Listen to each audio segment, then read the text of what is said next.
रोहित पवार आज प्रचंड भडकले. त्याचं झालं असं की अजितदादा ज्या विमानाने प्रवास करत होते, ज्या विमानाचा अपघात झाला, त्या विमानाचा ब्लॅक बॉक्स पूर्णपणे जळाला अशी माहिती देण्यात आली. खरं तर याच ब्लॅक बॉक्समधून अजितदादांच्या विमानामध्ये काय झालं होतं, अपघात कसं काय घडला, विमान अपघात होण्याअगोदर काय बोलणं झालं होतं, या सर्व गोष्टी त्या ब्लॅक बॉक्समध्ये रेकॉर्ड होत असतात आणि तपासामध्ये त्या गोष्टी समोर येतात. पण तपास यंत्रणांकडून माहिती देण्यात आली, तो ब्लॅक बॉक्स पूर्णपणे जळाला आहे.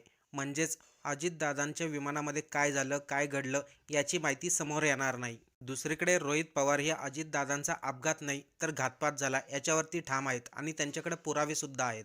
त्यांनी हे प्रकरण लावून धरले म्हणून पुन्हा एकदा रोहित पवारांच्या पाठीमागे ईडी लावण्यात आली. त्यांची केस पुन्हा ओपन करण्यात आली, जेणेकरून रोहित पवारांनी अजितदादांच्या अपघाताबद्दल जास्त बोलू नये. पण रोहित पवार पत्रकारांबरोबर बोलताना म्हणले, माझ्याकडे भरपूर पुरावे आहेत. ब्लॅक बॉक्स जळाला जरी असला तरी देखील अजितदादांचा घातपात नेमका कोणी केलाय, कसा केलाय याची माहिती ते उघड करणार आहेत. नेमकं पत्रकारांबरोबर बोलताना ते काय म्हणले, चला सविस्तर ऐकू. पण विषय एवढाच आहे की आज ॲक्सिडेंट झाला कसा, ब्लॅक बॉक्स जळला आणि तो आता भारताच्या बाहेर पाठवला जातोय, हे जे काही विषय आहेत ते आमच्यासाठी महत्त्वाचे आहेत. त्यामुळे अनेक लोक म्हणत आहेत की विलिनीकरणाबद्दल तुम्ही प्रेस कॉन्फरन्स घेणार होतो, त्याचं काय झालं. आमच्यासाठी विलिनीकरण आणि राजकारण हे दुय्यम आहे. आज कशाची कुठल्या गोष्टीचं महत्त्व आहे की दादांच्या बाबतीत प्रॉपर इन्व्हेस्टिगेशन होणं हे आमच्यासाठी महत्त्वाचं आहे. त्याच्यामुळेच आम्ही फक्त त्या विषयावर फोकस करून आहोत. दादांची नेमकी तुमच्यासोबत काय नेमकी चर्चा झाली होती? कारण जर अजित पवारांची महाविकास आघाडीसोबत इच्छा असेल तर प्रामुख्यानं सध्या जे विरोध करतायत त्यांचं असं म्हणणं आहे की आम्ही एनडीए सोबत होतो. अजित पवारांचं हे म्हणणं होतं, ही सत्य तर तुम्ही कसं समोर आलात? मी हेच तुम्हाला सांगतोय की आता विषय कुठला महत्त्वाचा आहे तर ॲक्सिडेंटचा महत्त्वाचा आहे. आज आम्ही विलिनीकरणावर चर्चा करू शकतो, आम्ही बैठका घेऊ शकतो, आम्ही तिथं प्रेस कॉन्फरन्स घेऊन तुमच्या सर्वांसमोर आणू शकतो. आमच्याकडे सगळे पुरावे आहेत. आमच्याकडे अख्खा फोन भरून त्याच्यात मेसेजेस, व्हिडिओपासून पार त्याच्यामध्ये फोनवर काय बोलणं झालं हे सगळे गोष्टी आहेत. पण आम्ही त्याच्यावर त्या ठिकाणी आत्ता तरी काय बोलणार नाही. उद्याच्या दिवशी ब्लॅक बॉक्स त्याच्याचबरोबर इतर विषय हे 10:30 वाजता उद्या सकाळी एक डिटेलमध्ये प्रेस कॉन्फरन्स घेणं. खरं तर ती आज घ्यायची होती, पण आज आपल्या या राज्यामध्ये परदेशातले एक फार मोठे नेते इथं आलेले आहेत. देशातले नेते म्हणजे आपले पंतप्रधान साहेब आज महाराष्ट्रामध्ये आहे. आम्ही प्रेस कॉन्फरन्स घेऊन त्या लोकांकडे कुठेतरी दुर्लक्ष होऊ नये, नाहीतर एक महत्त्वाचा विषय जो राज्यासाठी महत्त्वाचा असू शकतो त्या विषयाकडे कुठे दुर्लक्ष होऊ नये म्हणून आज प्रेस कॉन्फरन्स न घेता आम्ही उद्या 10:30 वाजता चव्हाण सेंटरला प्रेस कॉन्फरन्स घेणार आहोत. अजूनही तुम्हाला शंका आहे का की हा घात आहे, अपघात नाही? अजून 10-12 तास तुम्ही थांबा. 10-12 तास नाही, अजून 20 तास तुम्ही थांबा. उद्या सकाळी 10:30 वाजता या बाबतीत आपण चर्चा त्या ठिकाणी करू. ज्या पद्धतीने सरकारकडनं इन्व्हेस्टिगेशन चाललं आहे ते मंद गतीने, स्लो आणि कुठंच काही डिटेलमध्ये होताना दिसत नाही. ती VSR कंपनी अजूनपर्यंत ऑपरेशनमध्ये त्या ठिकाणी आहे. मग जर सरकारकडनं ज्या पद्धतीने इन्व्हेस्टिगेशन व्हायला पाहिजे ते होत नाही आणि ज्या गोष्टी आम्ही प्रेडिक्ट केल्या होत्या की उद्या जाऊन ते म्हणू शकतील ब्लॅक बॉक्स बंदच आहे, जळलाच आहे, मग तो आता भारताच्या बाहेर आपल्याला पाठवावं लागेल, या सगळ्या गोष्टीकडे कुठेतरी सरकारकडनं या इन्व्हेस्टिगेशनकडे दुर्लक्ष होतं आहे का असा प्रश्न निर्माण झाल्यामुळे आम्हाला आमच्या मित्रांना, काही लोकांना त्यांच्याशी चर्चा करून अधिकची काय माहिती मिळते का हे आम्ही बघत असू. त्यामुळे उद्या 10:30 वाजता डिटेलमध्ये या बाबतीत आम्ही प्रेस कॉन्फरन्स घेऊ. पाऊस आज अशा परिस्थितीमध्ये सगळा डेटा सुखरूप राहावा अशी त्याची रचना बनवलेली असते. मात्र ब्लॅक बॉक्स जळाला, आतापर्यंत कुठल्याच अपघातात ब्लॅक बॉक्स जळाला असं ऐकायला मिळालं. सुरक्षित राहतो अशी मान्यता आहे. ब्लॅक बॉक्स हा पावसापासून, उन्हापासून, आगेपासून, बॉम्बलास्टपासून सगळ्यापासून सुरक्षित आहे, पण राजकारणापासून सुरक्षित नाही. आता ह्याच्यात काय राजकारण चाललं आहे हे आपल्याला बघावं लागेल, खोलात जावं लागेल. पण उद्या या बाबतीत डिटेलमध्ये जाऊन काय घडलं असावं, कुठल्या नवीन गोष्टी आमच्यापर्यंत आलेल्या आहेत त्या नक्कीच तिथं आपल्यासमोर आम्ही आणू. सुनेत्रा पवार यांना राष्ट्रीय अध्यक्षासंदर्भात जे काही आमदारांनी पत्र दिलं, आपला देखील त्यांना बाहेरून पाठिंबा असणार आहे का, काय आत्ताच बोललो. आणखी त्यांच्या कार्यालयामध्ये जी वाढीकरणाची पडलेली होती त्या प्रकरणामध्ये काल त्यांची जरा कानउघडणी करण्यात आलेली आहे. तुमच्यामुळे पक्षाचं नाव आणि प्रतिमा बलीन होती अशा लोकांमुळे सोबतच विलिनीकरणाचा मुद्दा काढणारे जे पोस्टर होते त्यांना सुद्धा झापलेले असं कळतं होतं. मग असं जर होत असेल संपर्कात आहेत किंवा जे विलिनीकरणाच्या बाजूने आहेत त्या लोकांना झापाझापी केली जाते किंवा जाणीवपूर्वक सापळा रचून त्यांना अडकवलं तर बघा, हे आमदार जे दादांबरोबर ज्या लोकांनी काम केलं, दादांमुळेच त्यातले 90% आमदार निवडून आलेले आहेत. हे सगळे स्वाभिमानी लोक आहेत, यांचा आवाज तुम्ही काय दाबू शकत नाही. आणि तुम्ही म्हणता त्या पद्धती चर्चा ही लोकांमध्ये आहे की नरवळी झिरवळ यांनी विलिनीकरणाबद्दल सकारात्मक, म्हणजे दादांची भूमिका काय ते तिथं उघड उघड न घाबरता ते बोलले, म्हणून कदाचित हे जे काय झालं ते मुद्दामून काही वेगळी कॉन्स्पिरसी आहे का त्यांना अडकवण्याची, त्यांना अडचणीत आणण्याची, त्यांना भीती घालायची. मला एवढंच सांगायचे, भीती घालून घालून किती लोकांना घालणार. तर तुम्ही जर 35 ते 40 आमदारांना भीती घालायला निघाला तर मग उद्या ते लोक तुमच्या पक्षात राहतील का, असाही प्रश्न तिथं निर्माण होऊ शकतो. त्यामुळे आमदारांना लोकांची सेवा करणं हे महत्त्वाचं आहे. अपेक्षा एवढीच आहे, त्यांचे आमदार हे दादांबरोबर राहिलेले, दादा ज्या पद्धतीने मोठ्या प्रमाणात निधी या आमदारांना बजेटच्या काळामध्ये देत होते, तसाच निधी या बजेटमध्ये त्या आमदारांना मिळावा. त्याच्याचबरोबर या सर्व पक्षांकडनं, मोठ्या नेत्यांकडनं ज्या लोकांकडे आम्ही पोचू शकत नाही, भेटू शकत नाही, आम्हाला वेळ मिळत नाही, त्यांना भेटून हे इन्व्हेस्टिगेशन दादांच्या बाबतीतलं योग्य पद्धतीने त्या ठिकाणी व्हावं असं सुद्धा त्या ठिकाणी आम्ही सांगतो. त्याच्याचबरोबर उद्या परवा जेव्हा केव्हा आम्हाला मुख्यमंत्री साहेब, उपमुख्यमंत्री साहेब वेळ देतील तेव्हा पुण्याचा जो रिंग रोड आहे त्या रिंग रोडला हे अजितदादांचं नाव त्या ठिकाणी दिलं गेलं पाहिजे, अशी मागणी आम्ही करणार आहोत. देवगिरी या बंगल्याच्या इथं दादांचं एक स्मारक त्या ठिकाणी व्हावं. 40 वर्ष राजकीय अनुभव त्या व्यक्तीचा होता, अतिशय मोठा नेता आपण गमावलेला आहे. त्याच्याचबरोबर माळी परिवार, म्हणजे त्या विमानात जे अटेंडंट होते त्यांच्या परिवाराला आम्ही कॉन्ट्रॅक्टवर एक नोकरी त्या ठिकाणी देऊ शकलेलो आहे, पण एक चांगली नोकरी, परमनंट नोकरी त्या मुलाला, भावाला तिथं देता येईल का एक बघावं. जाधव परिवार, म्हणजे जे प्रायव्हेट सिक्युरिटी होते, त्यांच्या मुलामुलींचं शिक्षणाची जबाबदारी आम्ही घेतली, पण त्यांच्या ज्या मिसेस आहेत त्या ठाण्यामध्ये महानगरपालिकेमध्ये कॉन्ट्रॅक्टवर काम करतात. एकनाथ शिंदे साहेबांना मी विनंती करतो आपल्या माध्यमातून आम्ही भेटू, पण त्यांना परमनंट त्या ठिकाणी करावं. आणि पाठक ह्या ज्या को पायलट होत्या त्यांच्या परिवाराची एक व्यक्तिगत इच्छा आहे, जी मी या टी व्हीवर मीडिया समोर तिथं बोलू शकत नाही, ती सरकारकडनं, ते सुद्धा दिल्लीच्या सरकारकडनं होऊ शकते. ती इच्छा त्यांची समजून घ्यावी, कुणीतरी त्यांना भेटावं, काय विषय, काय गोष्टी त्या समजून घेऊन या मात्र त्या ठिकाणी मार्गी लावाव्यात असं या ठिकाणी आम्ही मागणी करतो.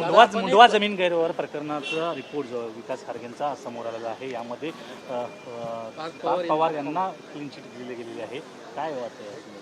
नाही, काय वाटणार, काय केलंच नसेल तर क्लीन चिट त्यामुळेच दिली असेल, म्हणून दादा स्पष्टपणे त्यावेळेस त्या ठिकाणी ते भूमिका देत होते. त्यामुळे मग ज्या लोकांनी आणि काही समाजसुधारकांनी जी पार्थवर टीका केली की अरे त्यांनी हे केलं ते केलं, मग अशा लोकांनी उद्या जाऊन मग पारची माफी मागायची का, असाही प्रश्न त्या ठिकाणी निर्माण होऊ शकतो. अल्पसंख्याक खात्यातलं एक ट्विट काल तुम्ही केलं होतं. 75 जागांसंदर्भामध्ये तो विषय होता फायलिंगचा आणि साधारणपणे 15 ते 20 लाख रुपये रेट होता. दादा, आम्हाला जे कळालेलं आहे 20 ते 25 लाखाचा रेट त्या ठिकाणी होता. दादांनी त्या फाईलचा विरोध केला असं होता असं आम्हाला कळतंय. कोकाटे जे मंत्री होते आधी त्यांनी सुद्धा त्या बाबतीत विरोध केला होता असं आम्हाला कुठेतरी त्या ठिकाणी कळतंय. मग विरोध असताना दादांचा अंतविधी तिथं सुरू असताना जर इथं फायली पास होत असतील, नाही तर ॲक्सिडेंट झालेल्या दिवशी दुपारच्या वेळेस जेव्हा दादांचं जे शव होतं ते हॉस्पिटलमध्ये त्या ठिकाणी ठेवण्यात आलं होतं, इथे बसलेले सगळे जे अधिकारी आहेत ते मात्र सह्या काढण्यात आणि सर्टिफिकेट काढण्यामध्ये मग्न होते. म्हणजे माणुसकी कुठंतरी संपलेली आहे का असं कुठंतरी आपल्याला म्हणावं लागेल. तुम्ही स्थगिती दिली असली, एन्क्वायरी लावली असती, तरी आमचं मत आहे की हे जे कोणी जबाबदार आहेत पुढच्या 10 दिवसामध्ये हे जे काय एन्क्वायरी ती व्हावी. कारण का राज्य सरकारमध्ये एन्क्वायऱ्या लागतात, बऱ्याच लागतात, पण कधी कन्क्लुजनला त्या ठिकाणी जात नाही. 10 दिवसात निकाल द्या, अधिवेशनाच्या आधी या व्यक्तीला आम्ही बरखास्त केलं असा एक मोठा संदेश या महाराष्ट्रामध्ये द्यावा असं या सरकारला विनंती करतो. मुलुंडमधल्या मेट्रो पूल जो अपघात घडलेला आहे त्यामध्ये अमित ठाकरे यांनी आता एक पोस्ट लिहिलेली आहे ज्यामध्ये माणुसकीला शून्य किंमत असल्याचं म्हटलेलं आहे. आणि जी नौटंकी चाललेली आहे, म्युझिक लावणं आणि या संदर्भात, त्याच्यापेक्षा ज्या बेसिक गोष्टी आहेत त्याकडे लक्ष द्यावं असं म्हणतात. महत्त्वाचा विषय, महाराष्ट्र भूषण पुरस्काराच्या वेळेस 14 सामान्य लोकांचा मृत्यू झाला. SIT फॉर्म झाली. काय झालं ते SITचं? म्हणजे कुठे धुळखाट पडली, म्हणजे लोणचं घालायचं का सगळ्या SITंचा असा त्या ठिकाणी विषय आहे.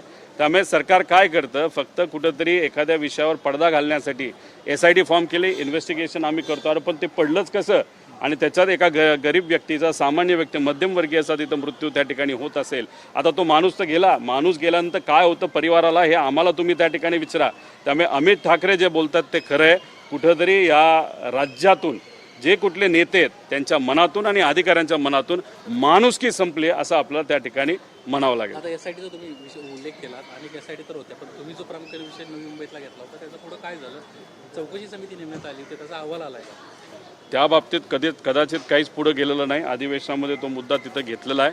खरं तर मला या सरकारच्या विरोधात खूप काही तिथं बोलायचे बरेच मुद्दे आपल्याकडे आहेत, पण विषय एवढाच आहे की इन्व्हेस्टिगेशन दादांच्या ॲक्सिडेंटच्या बाबतीत त्याच्यावरचं लक्ष कुठंतरी दुसऱ्या बाजूला जाऊ नये म्हणून मी स्वतःलाही कंट्रोल करतोय आणि मुद्दे घेताना त्याच विषयावर आणि त्याच मुद्द्यावर जास्त फोकस देऊन आहे.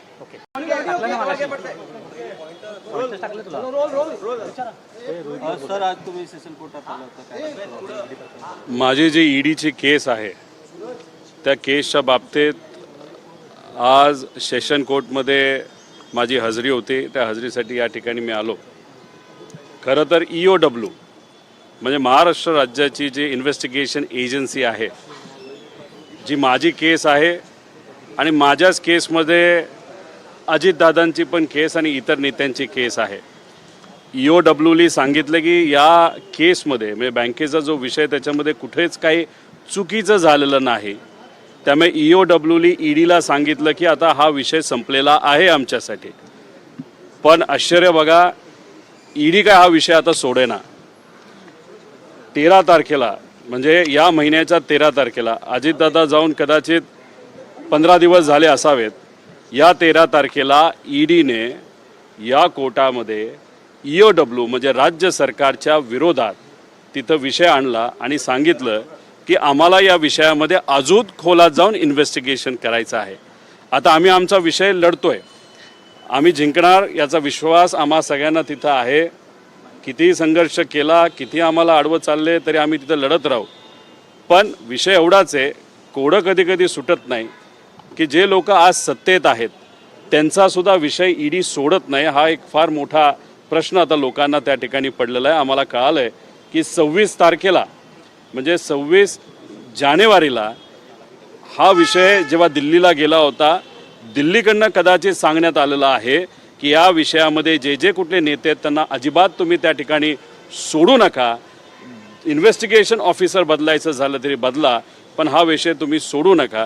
म्हणजे कुठं ना कुठंतरी राज्य सरकार आणि केंद्र सरकारमध्ये विरोधाभास आहे असं आम्हाला वाटतं.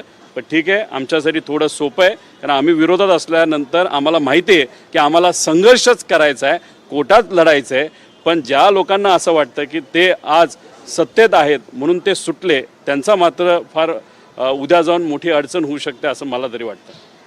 काही राजकीय प्रश्न देखील आहेत ज्यामध्ये पाहिजे काल राष्ट्रवादी काँग्रेस ची बैठक काल रात्री झाली. त्यामध्ये ठरवण्यात आलं की 26 तारखेला राष्ट्रीय अध्यक्ष पदाची निर्णय जो आहे तो घोषित केला जाईल. खरं टीव्हीच्या माध्यमातून ही गोष्ट मला कळाली. मी 35 आमदार ज्यांनी सुनित्रा काकींचं नाव हे राष्ट्र अध्यक्ष म्हणून प्रपोज केलं त्यांचं अभिनंदन करतो, त्यांचे आभार व्यक्त करतो. त्याच्याचबरोबर 32 ते 33 जे फ्रंटल आणि प्रमुख त्या पक्षाचे पदाधिकारी आहेत त्यांनीसुद्धा एका कागदावर सुनित्रा काकींचं नाव हे राष्ट्र अध्यक्ष असावं असं त्यांनी सांगितलं. त्यामुळे घोषणा कुणीही केली असली तरी महत्त्वाचं काय की तिथले आमदार आणि तिथले पदाधिकारी हे सुनित्रा काकींबरोबर आहे आणि त्याच राष्ट्राध्यक्ष झाले पाहिजे ही भूमिका त्या लोकांनी घेतली. त्यासाठी मी मनापासून सगळ्यांचे आभार आणि अभिनंदन करतो. आणि आमचासुद्धा बाहेरून, कारण तो पक्ष त्या ठिकाणी वेगळा आहे, काही दिवसांपूर्वीसुद्धा मी हीच भूमिका घेतली आणि आजसुद्धा हीच भूमिका घेतो. सुनित्रा काकीच तिथं राष्ट्राध्यक्ष ह्या झाल्या पाहिजे. विलिनीकरणासंदर्भात कोणतीही चर्चा झाली नाही असं त्यांनी म्हटलं गेलं. सुद्धा उपस्थित झाला की विलिनीकरणाला जेव्हा चर्चा चालू झाली त्यावेळेला असं सांगण्यात आलं की 2023ला अजितदादांनी जो निर्णय घेतला त्याच निर्णयाला घेऊन आपण आता पुढे जायचं आहे. याचा अर्थ विलिनीकरणावर फुलस्टॉप लागलाय का? चर्चा तेच जास्त करतायत. खरं तर मला त्याच गोष्टीचं आश्चर्य आहे. आमदारांना बोलवतात, पुढे एका लाईनीत बसवतात आणि सांगतात की बाहेर जाऊन तुम्ही विलिनीकरणाबद्दल बोलू नका. अरे विषय संपलेला आहे. अजितदादा असताना अजितदादांबरोबर आम्हाला माहिती आहे दादांबरोबर आम्ही NDA बरोबर जायचं का दादा बाहेर येऊन रस्त्यावरची लढाई आमच्याबरोबर लढणार, हे दादांमध्ये आणि आमच्यामध्ये त्या ठिकाणी हा विषय झालेला आहे. आज दादा नाही आहेत, त्यामुळे याच विषयावर चर्चा करणं गौण आहे. आणि त्यामुळेच मी सांगतो की आमच्यासाठी या विषयाला पूर्णविराम लागलेला आहे दादा गेल्यानंतर लगेचच्या लगेच. त्यामुळे मुद्दामून काही नेत्यांचं महत्त्व त्या पक्षामध्ये राहावं आणि ते नेते हे पवार साहेबांना, सुप्रियाताईंना, आम्हाला तिथं विरोध करतायत आणि विरोध करतायत म्हणून त्यांचं महत्त्व आहे हे सारखं सारखं टिकावं म्हणून सारखं सारखं विषय हे तेच त्या ठिकाणी तिथं आणत आहेत. याच्यावर अनेक विषय आहेत. जर त्यांना खरंच दादा भेटले होते नव्हते, सोपा विषय आहे की अजितदादा जेव्हा केव्हा भेटायचे ते जयंत पाटील साहेबांच्या घरी भेटायचे. जयंत पाटील साहेबांच्या घरासमोर लोढा साहेबांचं घर आहे, तिथं CCTV कॅमेरा असतील. गेल्या 1.5 वर्षाचे CCTV कॅमेरा फुटेज तुम्ही तिथं आणा, बघा, तुम्हाला कळेल दादा किती 13 वेळा भेटले का 14 वेळा भेटले, ते काय भेटले कसं भेटले याच्यावर मी नीट सांगेल. अजित पवार यांचा अपघात की घातपात हा प्रश्न चर्चेत असताना धक्कादायक बातमी समोर आली की ब्लॅक बॉक्स जळून खाक झालाय. मुळात जगाच्या पाटलावरती कुठेही असं घडलं नाही की ब्लॅक बॉक्स जळतो किंवा नष्ट होतो.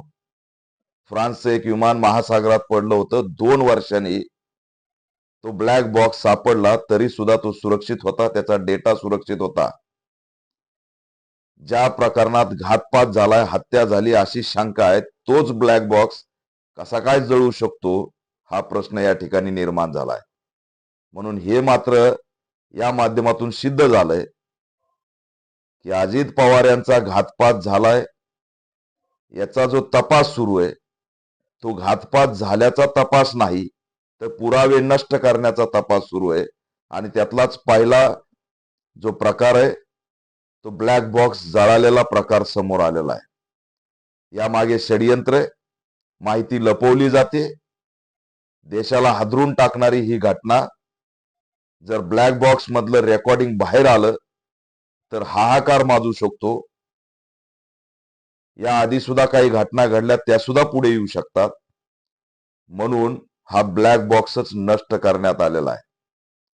आणि या एवढ्या कालावधीमध्ये संपूर्ण पुरावे नष्ट करण्याचा कार्यक्रम सुरू झालेला आहे. साधा विमानतळावरला जर CCTV पुढे आणू शकले नसतील तर ही DGCA नावाची तपास यंत्रणा नेमकं काय करते? राज्याची जी काही तपास यंत्रणा लावली ती नेमकं काय करते? आतापर्यंत त्यांनी काय तपास केलाय हेच जर पुढे येऊन कुणी सांगत नसेल आणि आता कळतंय की ब्लॅक बॉक्स जळाला, हे धक्कादायक आहे. त्याच्यामुळे या प्रकरणामध्ये काहीतरी मोठं दडलंय, जे घडवलंय तेच दाबण्याचा प्रयत्न या ठिकाणी सुरू झालेला आहे. महाराष्ट्रातली तपास यंत्रणा असो, केंद्रीय तपास यंत्रणा असो, ही DGCA ची तपास यंत्रणा असो, यामध्ये न्याय मिळणार नाही, सत्य पुढे येणार नाही. त्यासाठी रॉच्या माध्यमातूनच आता तपास झाला पाहिजे. हाच एकमेव आता पर्याय राहिलेला आहे. कारण या एजन्स्या पुरावे नष्ट करतायत, पुरावे शोधत नाहीत. हे या ब्लॅक बॉक्सच्या प्रकरणातून समोर आले.